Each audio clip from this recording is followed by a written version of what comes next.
Chocolate as Biopolitical Technology, a Foucauldian reading of the UK chocolate market. Michel Foucault's work on governmentality and biopolitics offers a significant yet underutilized lens for analyzing contemporary indulgence markets.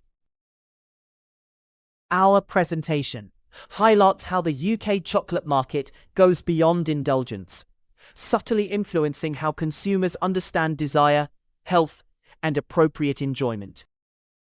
Chocolate becomes a space where behavior is subtly guided rather than directly controlled, allowing consumers to feel they are choosing freely. Foucault conceptualized biopolitics as the management of populations through techniques that optimize life, health, and productivity. In the UK, chocolate consumption is increasingly subject to this logic. Notably, the absence of a legally mandated sugar threshold, such as a 10 grams per 100 gram cap, does not signal regulatory weakness, but rather a shift from top-down rules to disciplinary and governmental power. Instead of banning chocolate or enforcing strict reformulation, the state deploys softer instruments. HFSS placement restrictions, advertising constraints, and voluntary sugar reduction targets. These mechanisms operate through what Foucault termed conduct of conduct, steering behavior while preserving the fiction of autonomy.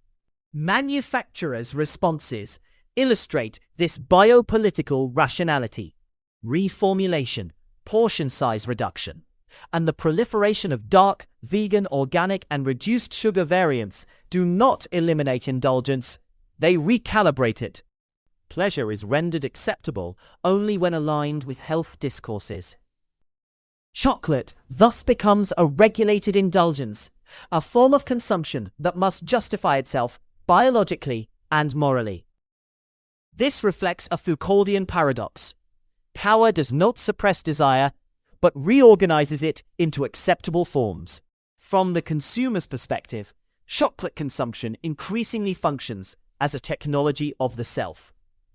Choosing high cocoa or ethically sourced chocolate allows individuals to practice self-care, take responsibility, and exercise moral discipline through consumption.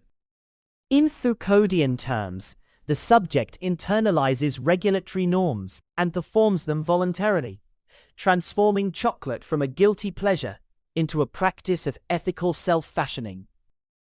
This insight remains scarce in existing literature, which tends to frame ethical or health-conscious consumption as resistance to market excess rather than as its internalization.